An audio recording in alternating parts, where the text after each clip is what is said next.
On March 26th of this year, one of our officers needed to use deadly force in the course of his duty. The purpose of this discussion is to provide the facts of the case and the related findings.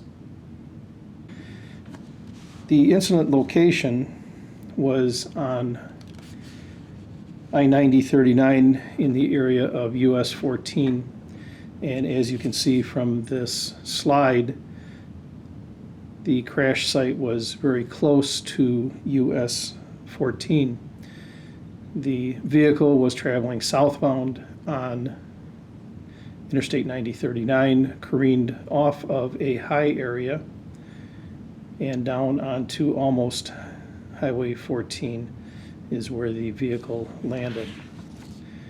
The initial response, the officers were sent to US Highway 14, I-3990 for a traffic crash. The officers located a crashed Dodge Ram pickup and a travel trailer that was destroyed. This vehicle was driven by a Christian A. Cargile, age 27, of Owasso, Oklahoma. Mr. Cargile had been living in this trailer for the last 2 years. The scene was quite wet, muddy, and uneven terrain. The weather was cloudy and cold after raining earlier in the day. This terrain is important because at what point the suspect makes his way up the hill towards the interstate and turns towards the officers with a knife. And it was difficult for the officers to retreat because of this wet, muddy, and uneven terrain. The timeline, the officers received the call of the crash at 2:45 p.m.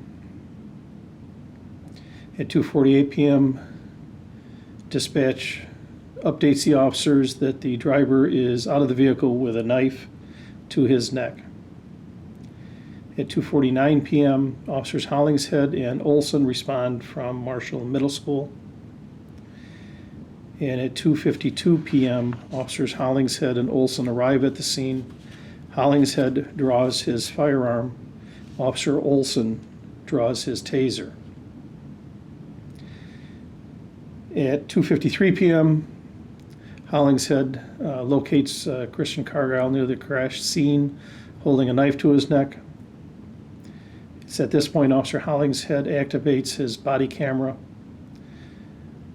Mr. Cargile ignores numerous commands to drop the knife. 2 minutes later at 2:55 p.m., Wisconsin State Trooper Mellock arrives at the scene. Janesville Fire arrives at the scene to block traffic and stage for medical. And Janesville Police Department Sergeant Vaughn arrives on the scene. 2 minutes after this, at 2:57 p.m., two Rock County Sheriff's deputies arrive on the scene along with other Janesville Police Department officers. At 2:59 p.m., shots can be heard over the police radio, and that the subject is down cutting his own neck. And at this point, officers move in to secure Cargile. So the beginning of this incident until the shots fired was 6 minutes. 3 minutes later at 3:02 p.m., Mr. Cargile is in custody and is being treated by Janesville Fire paramedics. Cargile continues to resist officers, and paramedics head to medically sedate Mr. Cargile. During the time of the shooting, Mr. Cargile was moving up the hill towards the interstate, knife in hand, and it was at that point that he quickly turned towards the officers, and as I had described, it was difficult for them to retreat back down the hill. We used many less lethal deployments between 2:53 p.m. and 2:59 p.m. Officers at the scene deployed tasers 7 different times with no effect. We deployed a 40 millimeter rubber tipped round, which also had no effect. We deployed pepper spray or OC spray with no effect. And Mr. Cargile continued to ignore all officers' commands during the duration of the incident and resisted being taken into custody. We requested assistance from the Wisconsin Department of Investigation and asked them to handle the officer-involved shooting, and they responded to this scene immediately. This is a statute-driven decision and one that I support, and that is to have a third party investigate these serious matters. On April 15th, the Department of Criminal Investigation turns the case over to the Rock County District Attorney's Office for review. On April 20th, the Rock County District Attorney's Office releases a statement that the actions by law enforcement on March 26th were lawful and reasonable based on the facts of the investigation. The Department of Criminal Investigation reviewed all available video and all available body cam and squad cameras. Officers were heard telling Mr. Cargile to drop his knife 31 times. He was told to stop 11 times and told to sit down 9 times prior to him being shot. On April 23rd, an internal investigation was started by the Janesville Police Department.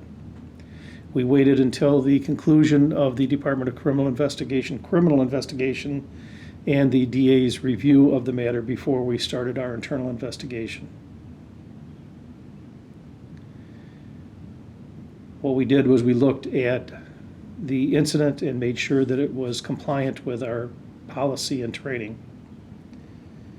The force used by the Janesville officers reviewed for compliance with department and policy procedure.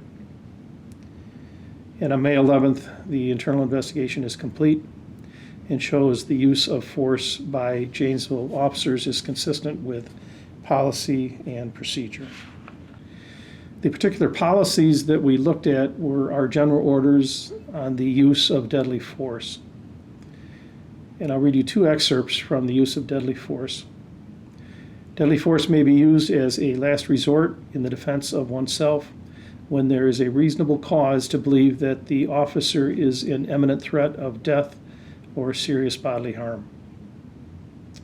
In another section reads, deadly force may be used as a last resort in the defense of another person or persons who the officer has reasonable cause to believe is being unlawfully attacked and in imminent threat of death or great bodily harm. We looked at both of these policies as Officer Hollingshead had concerns for his safety. He has concerns for the safety of other officers at the scene and has concerns for other citizens at the scene. After reviewing the internal investigation, several issues came to light that will require for further policy change. One is body camera activation. Not all officers that responded to this scene turned on their body camera. Fortunately, Officer Hollingshead did, but there were other officers at the scene that did not, and we need further training on this issue. Although we repeatedly tried to use the taser, it was ineffective, and we think that the distance that we were shooting the taser from had an effect on this, and we want to continue our training to assure that taser deployments work. We have a 40 millimeter launching system, and what this does is send a rather large foam round that strikes the suspect. It's not a deadly force circumstance. It tends to knock people down. It's an impact type of weapon. And at the time of this incident, we just had one of the launchers deployed out in the field. It was with the sergeant. He happened to be at the police department. Since then, we have deployed 8 40mm launchers in squads throughout the city. So we will have the launchers more available, and with that comes appropriate training for the officers using the launcher system. We want to continue to work to have one contact officer at the scene when there's multiple officers and agencies. We have found that it's not effective to have many officers giving direction to a suspect. It's better to have one voice rather than multiple voices. It makes it less confusing, and we will continue our training efforts to have that single voice with a suspect. And we also learned that we could keep better training records. All of the information was within our training records, but the dates were incomplete. We tended to show all training happening at one date when it should have been by the respective dates of the training. So we've improved our systems to see that that occurs. The first video I will show you is the vehicle crash. You will see the vehicle southbound on Interstate 90, and it careens off the roadway through a guardrail and down an embankment very close to Highway 14.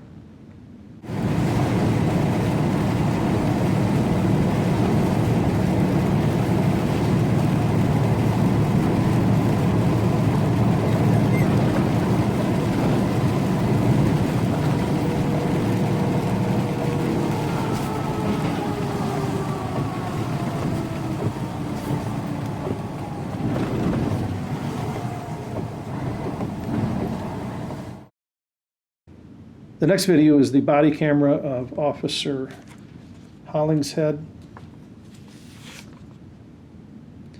The video starts after Officer Hollingshead arrives on the scene. Much of the video is obscured by the officer's epaulets, or part of his uniform shoulder, as he draws his weapon up. It brought the fabric from his shoulder and obscured much of the video, although all of the audio could be heard. And what you will hear is you will hear the officer introduce himself. He asks for the suspect's name. He asks to talk with the suspect. He pleads with the suspect to stop. He asks the suspect to stop, sit down, drop the knife. You'll see in the video where the suspect moves towards the interstate and then ultimately turns towards the officers. You will hear the officer's concern about not allowing the suspect to make it to the interstate, as we know this would be a dangerous situation. And you will also hear the officer having concern for citizens and traffic down on Highway 14.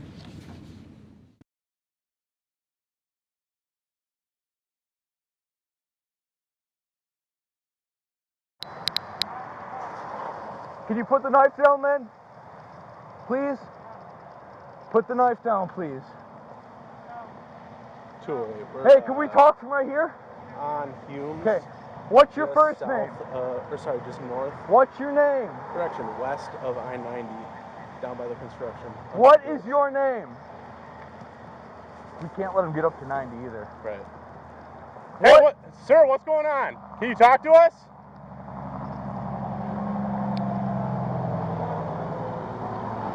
Devin, can I get fire to block the roadway entirely for me, please? I've still got traffic coming through. What's your name? Stop moving! Sir, take a seat. Take a seat. Take a seat! Can you sit down? Take a seat for me. Hey, see that concrete right there? Take a seat on it. You're safe. Go sit down. Hey, stop moving. Back up, back up. Yep. Stop moving. Hey, we can't let them get to people. Drop the knife or you will be shot! Sir, drop the knife! Hey, go sit down. Sir! Sir! Drop the knife, please! I want to help you! Please! Please! I want to help you! My name's Lyle. What's your name? Hey, we're with the police Hey, my department. name's Lyle. What's your name? I got a good backstop right here. Plenty of 90. I want to keep him in this position. All right. Did you say Jordan? What's your first name? Sir, stop moving now! Stop moving! Sir, please. Sir, what's your first name? If you're not coming 33, can you and the 40? What's your name? Sir, what's your name? Stop moving! Stop moving! Stop moving! You will be shot if you keep moving! No, I don't! I don't know your name! Stop moving right now! Backing up. Hey, how can we help you? What's going on? Stop moving right now!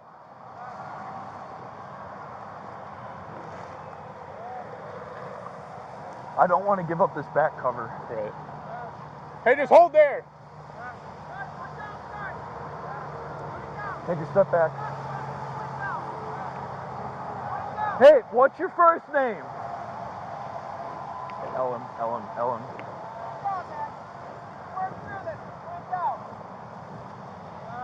What's your first name? Help me out. Let me help you. Please, let me help you out. Please. Just drop the knife and we can talk. Please. Hey, drop the knife. It's okay. It's okay. We can help you. We Just don't want to work hurt with you. me, please. Let me help you out. I'm begging you.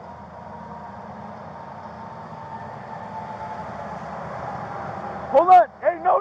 Do not move. Stay there. Hey, if you got tasered, Yep. I think it's going to be our best bet right now. You want to try it? I do. Go. Hold on. Right now, go for it. Stop! Drop the knife right now! Drop the knife! Drop the knife. Drop the knife! Do it now! It's not working. Get down on the ground. It's not. Drop the knife! Hey, it's not working. We put two in him. Martini, come over here. Hey, Natalie! don't let him get on 90. No, don't let him get on 90. Hey, I'm with you. Stop. Hey, dude, come back. Drop it! Drop the knife! Interstate, still at the knife. Natalie! Get back, it's not working! Southbound interstate shut down from 26 now. Hey, who's got 40? Drop it now! Hey, It ain't worth it. Hey, put the knife down. drop the knife! Hey, who's got 40? Hey, it ain't working!